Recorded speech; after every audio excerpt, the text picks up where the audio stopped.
range of scoring a touchdown. We'll see if they can do better now. I'm with you on that one. Let's just go ahead and be frank about the whole thing. The only one happy about the three-point kicker. Exactly. He put it through the post. That's going to help him in contract time. But that offense, they're thinking, let's get in the end zone this time. I don't know if that helped him in contract time. You could have kicked that one through. I don't know about that. I don't know about that. Super tall. And there's a completion to the tight end. And look at the size of these players nowadays. At that spot, 6'4", 6'5", and up. A lot of guys used to be basketball players, somehow came back to football. That's really good for the game of football. You're getting better athleticism, great hand-eye coordination, guys who know how to control their bodies when they run their routes. Bridgewater to throw it. Looking for his running back, and he's got him. And taking it across midfield and inside the 45. We can talk all we want about football being a game of strength and brawn. It's also a game of mismatches, and they're trying to create one there, getting it to their back out of the backfield to make a bigger play. As we often say, get it to him in space, let him use his leg. Yeah, if he can get a matchup against a linebacker or maybe a defensive end dropping out in a zone blitz, he's going to win that battle just about every time. And, boy, they had high praise for this rookie receiver when we asked the coaches about him, didn't they? They certainly did, and obviously they liked his measurables, otherwise they wouldn't have brought him onto the team. Height, weight, speed, all of that. But how about what they really said? Competitiveness. That's what they really liked about him. The way he goes after the football, competes for it, and decides when it's in the air, it's his and only his. It's a gain of 4 there, and it gives him a new set of downs. I think that's a big pickup for a first down because when you run a drag route against zone, you're sometimes asking for trouble because you might run into a defender. Yeah, well, there they ran into a first down, executed it to perfection. 2 minutes to go here in the first half. We'll come back on Super Bowl Sunday after this.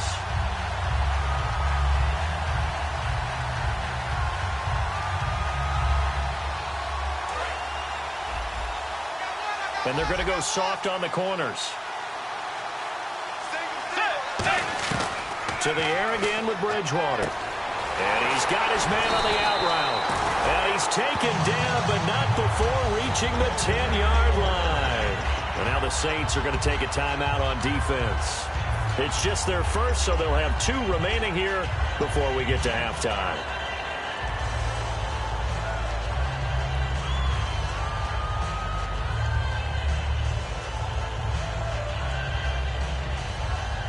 And now inside the red zone, the offense will operate.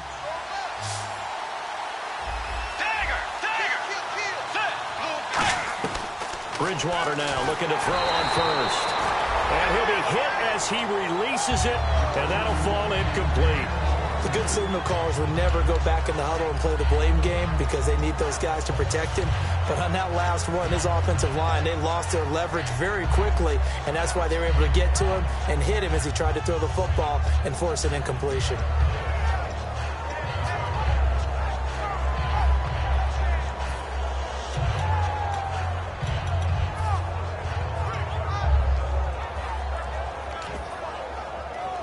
Second down now after the incompletion. On second down, Bridgewater again. Firing quickly here, and that's complete. And the Saints signal for another timeout. So that means they're down to 1 remaining here as we head toward halftime.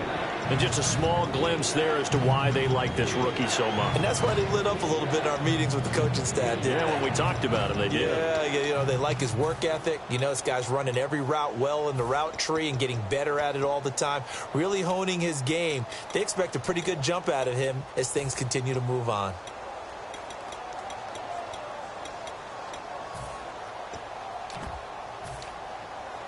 This defense hasn't let him in yet. They'll need to stiffen here. 3rd and goal from the 2. Let's go. On 3rd and short, going to their tight end. And he maybe makes it back to the line of scrimmage. That's it.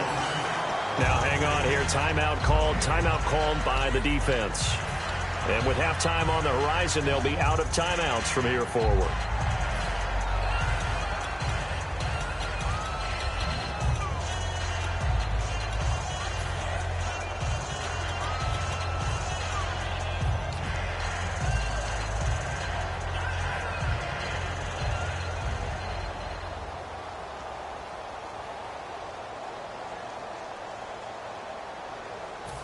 Boy, a call like this, certainly tougher to make in a Super Bowl, but they'll go for it on 4th down. Let's go.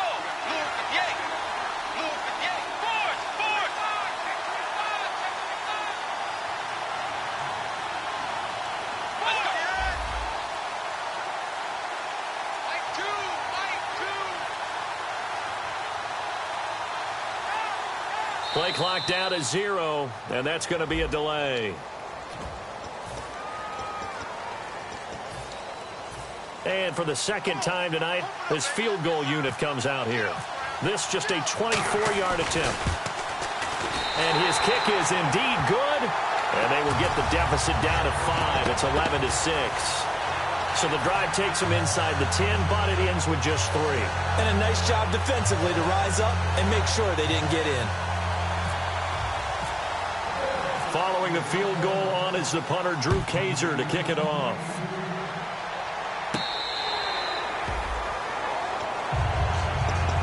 And now the Saints get set to trot out there. And they'll be looking to build off of a nice drive last time, a drive that really relied on the quarterback.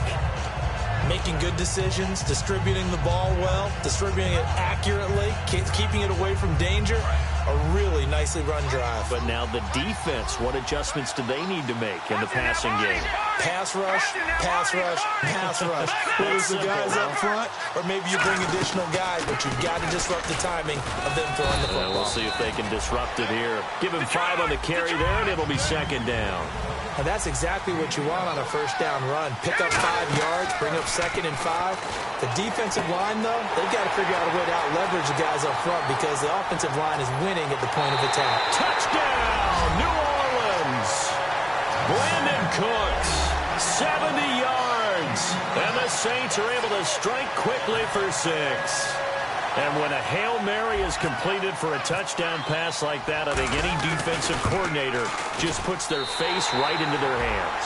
I don't think there's any doubt about it, and I don't have stats in front of me. I don't have the empirical numbers that say that in recent years the Hail Mary pass has been completed more than it has been, but it feels that way, doesn't it? And I know the defenses are spending more time on it. I think the biggest mistake they make is that they play everything from behind the receiver. I think they've got to start getting people in front as well to try and knock the ball away.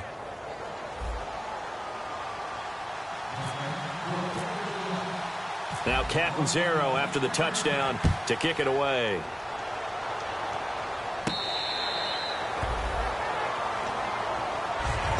Now the Bills offense gets ready to head back onto the field. And tough to win games if you're going field goal, field goal, field goal here. They got field goal last time. Now they'll be looking for a touchdown. They're looking for the big chunk now because, as you noted, the field goal way of doing it makes it that much harder and puts more pressure on every possession for you now. Go ahead and get 6 and feel a lot more comfortable about the position they're in. Bigger chunks. We'll see. And he fires one that's intercepted. A great read, and it's picked off. And to the 43. So down inside the 45 to the 43-yard line. That's where they'll take over. Out onto the field comes New Orleans. And they were able to punch it in the end zone last time. They'll be looking to do that again here for the defense. Obviously, they'll be looking to stop them from punching it back in the end zone. It always is punch-counter-punch, isn't it? And which team has the advantage? And the ball is knocked out. Now this is picked up by the Bills. And they will take over possession of the football.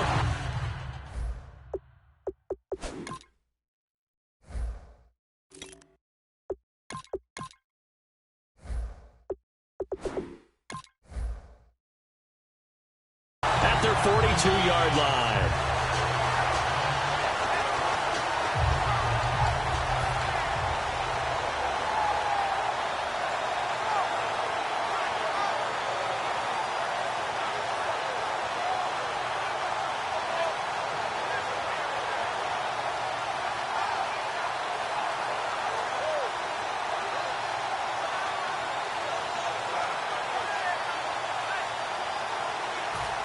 So they need to determine if that knee was down before the ball was coughed up. And they also wanted to make sure that the ball was possessed as they were going through, that the ball wasn't working its way free before the knee hit the ground.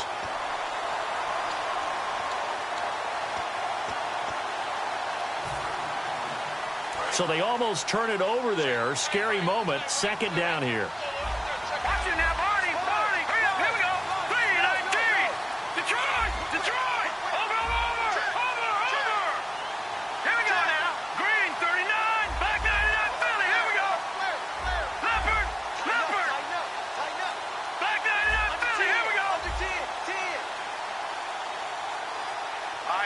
just do get the playoff as he'll look to throw. It's a short one here, complete to his tight end. The reception good for 7. It's third down. And he's the epitome of what we call the move tight end, a guy that you can line up anywhere, in the slot, out wide, in tight, doesn't really matter because he has such great skills. You want to utilize him in all aspects of your passing offense. And there he was in the slot for the catch. Extra DB on the field for the Bills here on third down. Yeah, maybe thinking pass. And he gets it to the 32, good enough for a first down. I don't know about you, but that almost felt like old-time football there. 3rd and 2 is not necessarily just a running down anymore. A lot of times they want to throw the ball. They went back to the roots and powered forward and got the first down. And the offense moving quickly to the line. They're going to look to throw. Going right side here, and that's complete. It goes as a gain of 8, and it moves the chains. Boy, the evolution of the game and how these guys on plays like that can get out of the pocket, keep plays alive, it just makes things so much harder for defenses. It really does, and we're talking about an era in the game where the quarterbacks are the most athletically gifted that we've seen in a bunch. I mean, when you talk about collectively, it's unbelievable. So their ability to move is practiced now. It's not necessarily, oh, he just took off and you guys figure it out. When he takes off, everyone knows where to go now. They know how to run routes, change things, make themselves presentable for the quarterback. It's a lot of time that they put in on it. It's not just your static 1, 2, 3. This is where the ball goes anymore. And he's just going to throw this one out of bounds here. Nowhere to go with it, incomplete. Sometimes the coverage is so good, no matter what you're doing on offense, you just can't shake anyone free. They try their best to find someone open, but they took away every passing alley, every angle, and shut the play down. Here we go.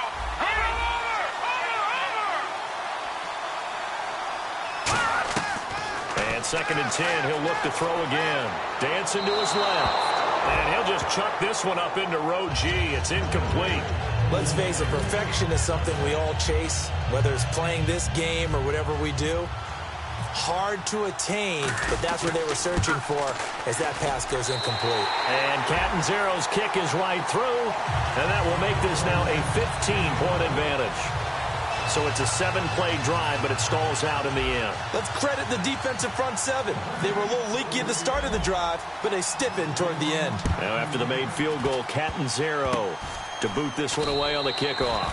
Very short kick. This will be taken by one of the up men. Now the Bills offense gets ready to head back onto the field. And from this spot in the field with the clock where it's at, you think we're just going to see a knee and that's it? And I think in this situation, that's the proper play. But we do know there's some risk takers out there that may want to take one more shot before the clock runs out. Surveying the field. And he takes a shot on the release as this will be incomplete. So we've reached halftime here in Super Bowl 55. As we send you on down to our studios in Orlando, where standing by is Larry Ridley with our EA Sports Halftime Report. So both teams have their marching orders, and we'll get going again here in quarter number 3. Out come the Bills now as they'll go on offense first here in this third quarter. They have the ball here for the inaugural drive of the second half. Pretty big deficit, though. We'll see what adjustments were made in that locker room. And I never want to make something more important than it actually is, right? I don't want to create more hype than what is there. But this is I'm doing it, though. This is a really important drive. And we often talk about teams scripting plays to start a game. A lot of them script to start the second half, too. And they're scripting something that they expect to get them into the end zone and back into this game. We'll see if that script is a good one for them. And a nice gain and a broken tackle along the way, and really we shouldn't be surprised, should we? That's what runners do, especially the best ones. They break tackles and gain extra yardage.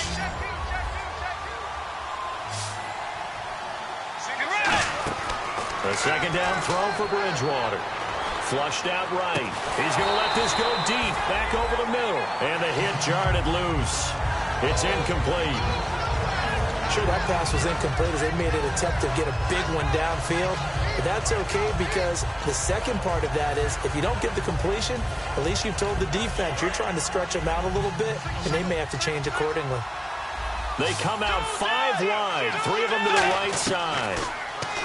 Throwing is Bridgewater. He rifles one that's intercepted. A great read, and it's picked off. And they'll start with great field position at the 41-yard line. Now we take a glance at the offense as they work their way back out for their first possession of the second half.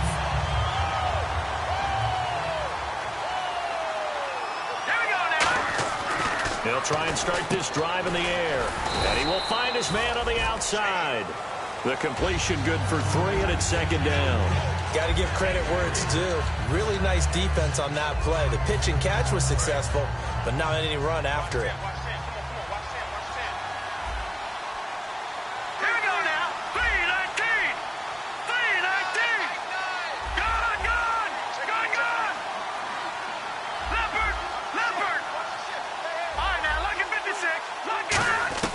Now they'll throw here out of the gun. Forced out to his left. And that will be caught, but out of bounds. Out of bounds, ruled incomplete here. Well, the numbers have been good in the passing game, and certainly a big reason why they have the lead. But now here, third quarter, maybe go to the run game a little more? Yeah, perhaps. I mean, after that incompletion, a little credit to the defense for shutting them down on that play. Maybe you try and run the football a little bit more in this spot, but they have to feel good about how they've been throwing it overall. First down marker at the 31. It's third down. They'll come out in the pistol. Back to throw here. He's going to leave this for his running back. It's complete. And he's going to get it down to the 33-yard line here. 5 yards on the pickup, and it'll be fourth down. Whether you're playing West Coast offense or not, one of the maxims of the West Coast offense is you're either throwing a touchdown or a check down. In other words, look for the big shot, but be smart. I think they did exactly that on that play. They didn't get the first down, but they're taking care of the ball well. Yeah, and being rightly cautious with that lead here in the second half.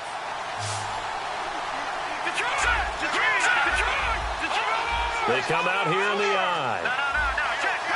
Time running out here on the play clock. They'll look to throw again. And he'll lose yardage on the play back at the 37-yard line. The Saints' decision to go for it backfires. And the Bills are going to get the football back. Back onto the field now comes the Bills' offense.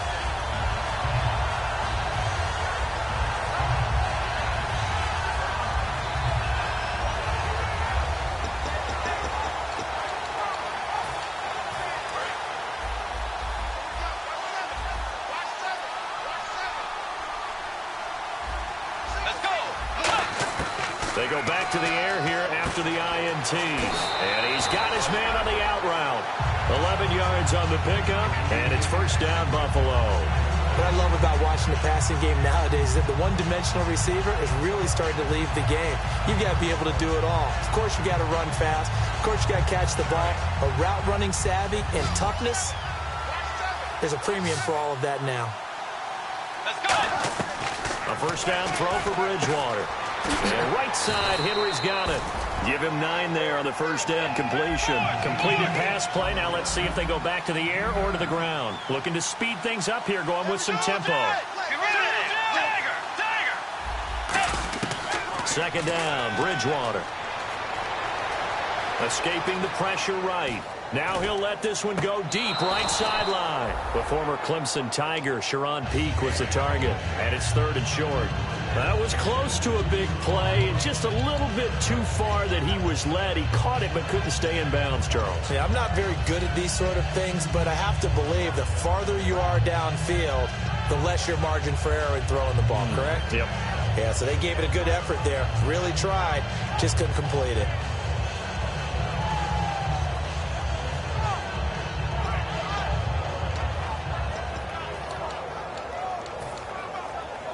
Third down and 1.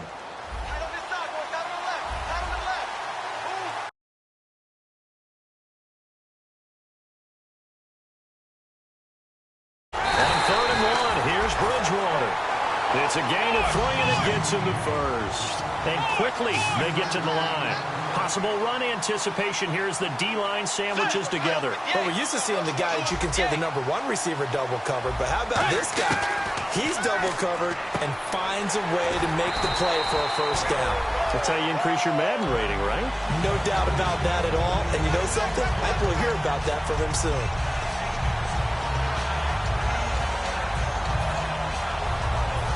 Offense comes to the line now, 1st and 10. Looking to jam the receivers at the line here. Press coverage look defensively. Bridgewater on 1st down.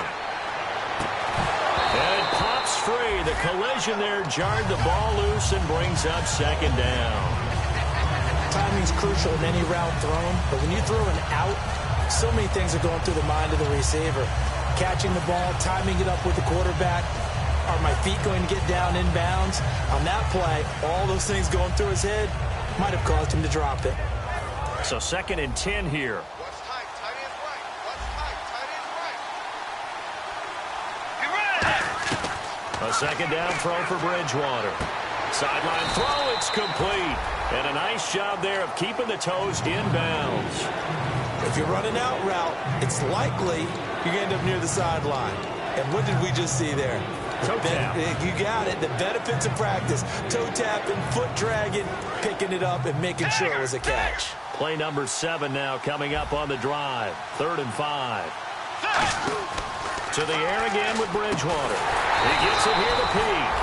Good defense holds him to only a yard, and it'll be 4th down. So much about this game is just understanding situations and then having to execute, isn't it? Guard the first down sticks. Don't let them get there. And they rallied and made the tackle. And his kick is good. And the drive will wind up yielding 3. So his 3rd field goal of the ball game brings him a bit closer, but there's no question they need to start turning some of these 3s into 6s. And 7s and probably even 8s. You know, as a kicker, you just head out when you're called upon, so he's done his job. It's the rest of the offense that needs to get it in gear. They want to close this gap. Out is the Saints offense now as they get ready to take over here. And on that last drive, went for it on 4th, turned it over. A good job by their defense, though. They held them to 3, but this offense, they've got to be a little bit better, a little bit more careful here. And sometimes when you see these calls on 4th down, when they decide to go for it, it's not necessarily the coach saying, I believe in my offense. Sometimes the coach saying, I believe in my defense. I can afford to go for it here, because if we don't get it, I don't think we'll give up more than 3, and that's exactly what happened. You think that factored in? I do. I think that he had that in his mind going into the game, that I'm going to be aggressive on offense because I know I've got a defense that can hold up their end. And to give this time to the tailback. Give him a yard on the run there, and that's going to set up a 3rd down and 2.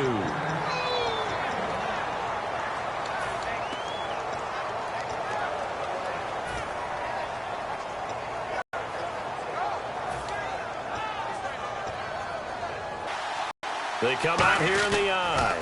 They stay on the ground. This time it's Johnson. 17 yards on the pickup there. The drive will continue. It's a